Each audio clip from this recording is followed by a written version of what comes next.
bicara tentang aturan-aturan dalam zikir, kita membicarakan dulu syarat yang ada di dalam tarekat Tijani.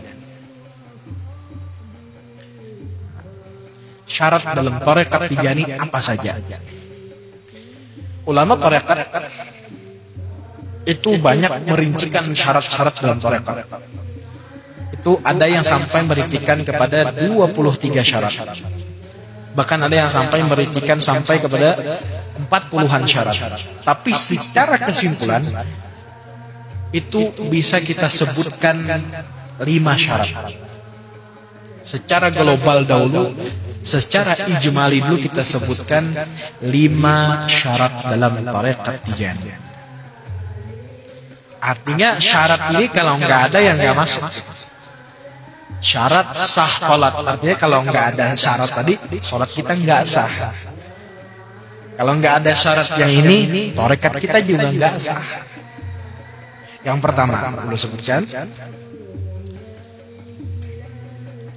syarat dalam menjadi pengamal tarekat At-Tijani yaitu al-muhafadzatu ala iqamatis salawat, yaitu menjaga salat fardu 5 waktu.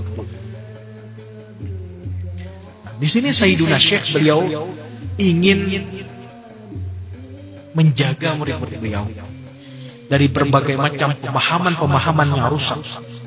Yang mana sebagian ada orang yang mengira ketika sudah sampai kepada Allah, husul kepada Allah, dan gak perlu lagi sholat, cukup dalam hati aja sholatnya.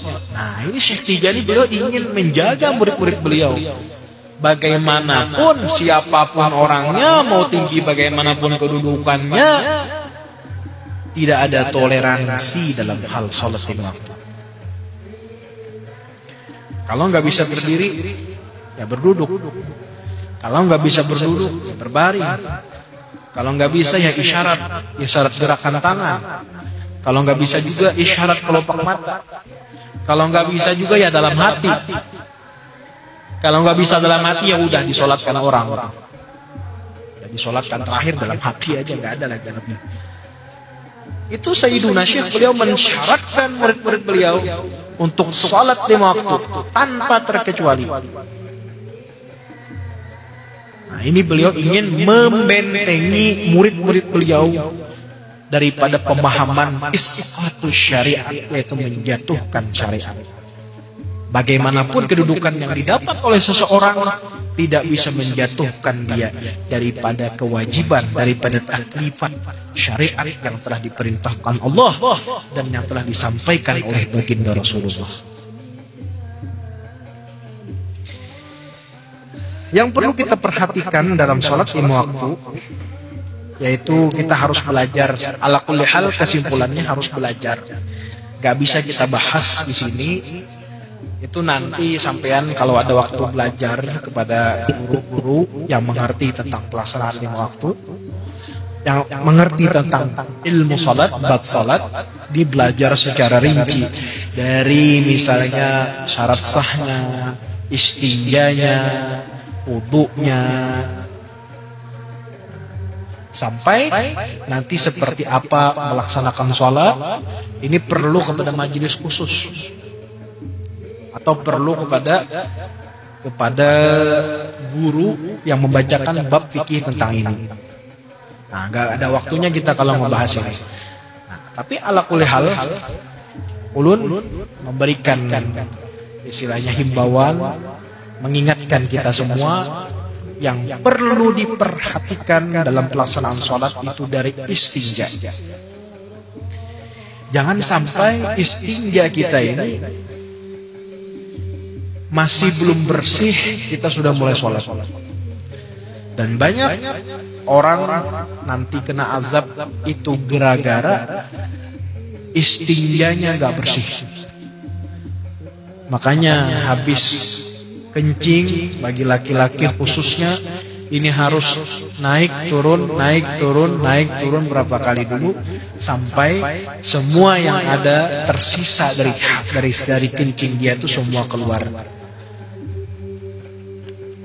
Nih diperhatikan. Jangan sampai kita ngira udah gak ada lagi air kencing, kita wudu, tapi nanti dia keluar pas kita ruku, keluar pas kita sujud. Karena perut kita ketekan. Nah ini penting.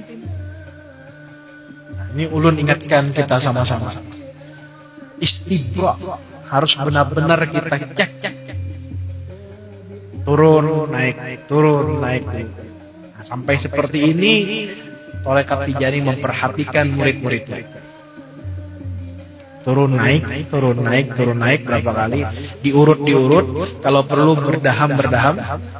Apa berdaham itu bahasa Indonesianya? Berdehem ya, berdehem. Tapi berdehemnya itu bukan seperti orang yang menggoda lawan jenis aham, nggak kayak gitu. Berdehemnya itu di perut. Jadi kena perut sini, ditekan perutnya sampai ke perut, nanti diurut sampai dia keluar. Nah, bagi perempuan pun harus hati-hati.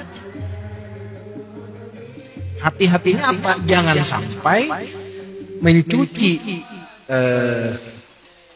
tempat kencing tadi itu belum sampai ke dalam. Kadang-kadang mau cepat bus. Ini takutnya nggak sampai, harus benar-benar dimasukkan, digosok biar rata di situ. Karena semua tuh bekas air kencing. Dan sebagian lagi mohon maaf. Kalau kata orang Melayu, mohon maaf, awak cakap. Gitu. Orang Melayu. Ini sebagai perempuan terkadang dia ngalir kayak gini. Mohon maaf ya. Nah, gini. Kalau perempuan dia kencing di muka kan, kadang-kadang sampai ke sini ngalirnya. Nah, ini yang di bawah pantatnya juga dicuci. Nah, di bawah pantatnya juga harus dicuci. Kalau laki-laki kan ke muka aja nih, selangnya ke muka udah jelas laki-laki. Kalau perempuan dia ngucur kan, nah, ngucur ngalir ke bawah sini. Ini di bawah ini juga harus dicuci, jangan cuma yang dibuka. Ini harus diperhatikan oleh akhwat sekalian. Nah, istibra ini penting sekali.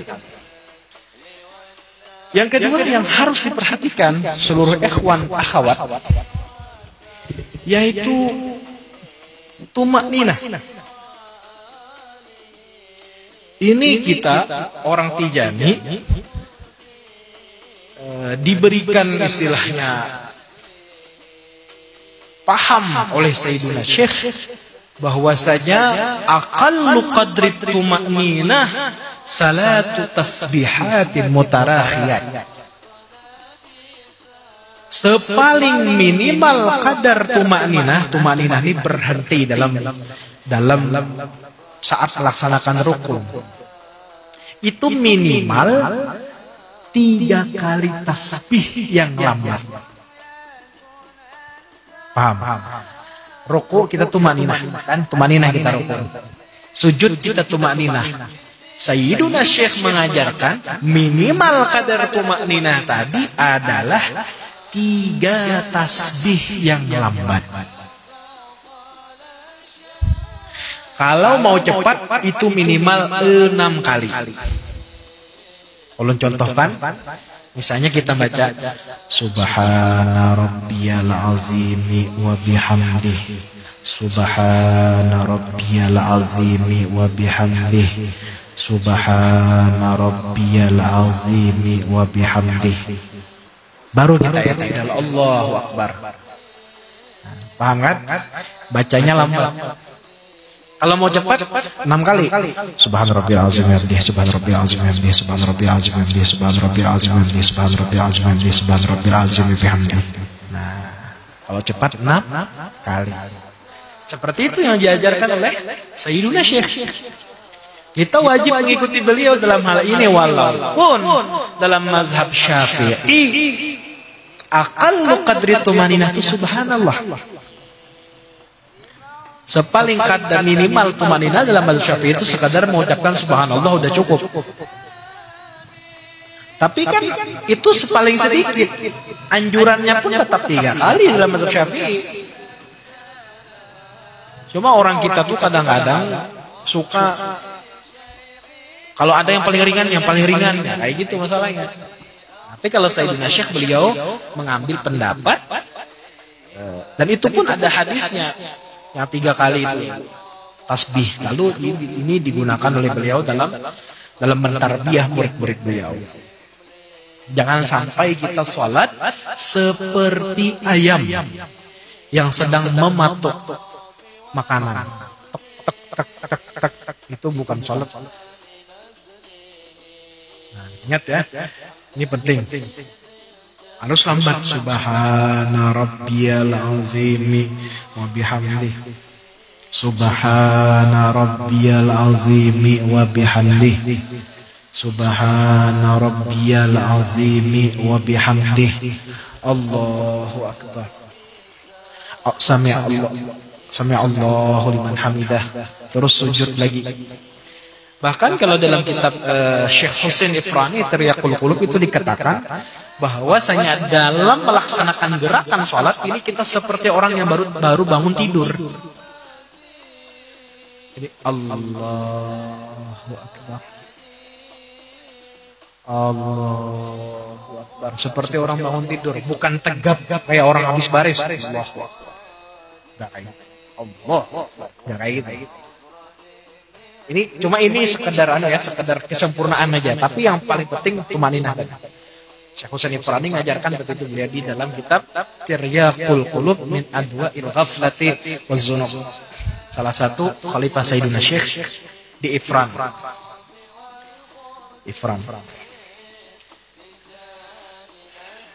Tumaninah tadi ya, subhana rabbiyal azim 3 kali, minimal 3 kali dan lambat dibacanya. Itu diperhatikan setiap kali sholat kita ya. Sampean sholat dapatnya nggak banyak, gara-gara dengan tumaninah yang sempurna tadi. Dengan sholat cepat dapatnya banyak, itu lebih afdal yang lambat. Kenapa? Karena dengan sholatnya seperti tadi itu lebih mengajarkan kita, lebih mengena kepada hati kita. Coba sampean kalau lihat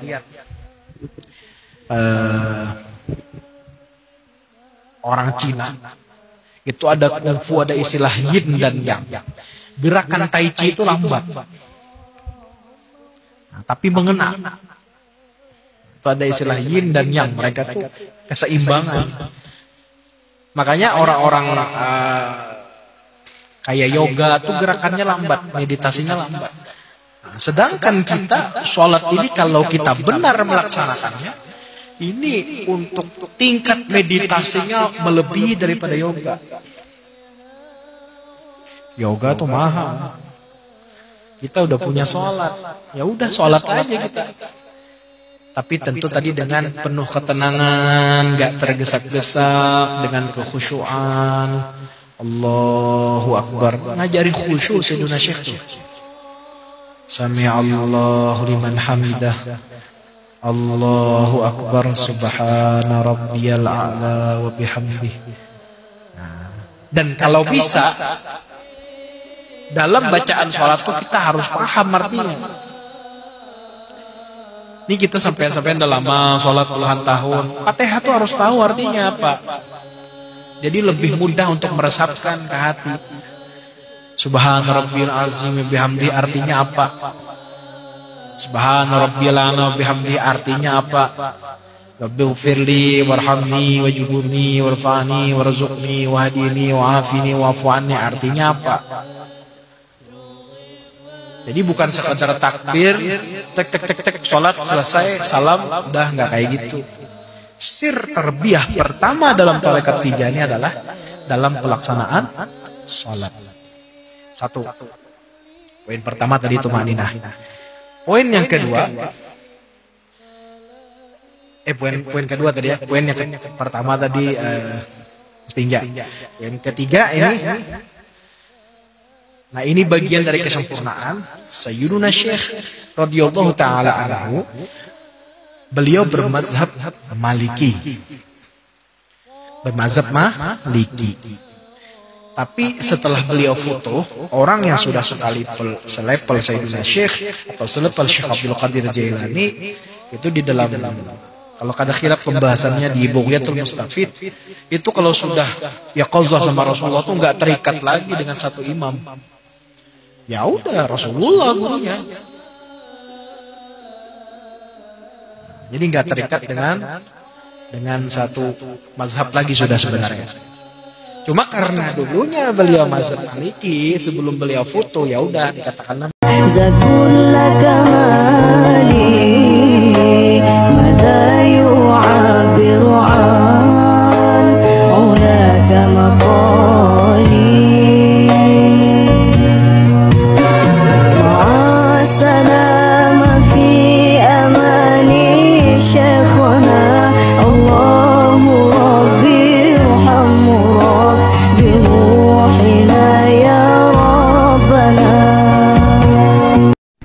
Jangan lupa subscribe-nya ya, biar tambah semangat.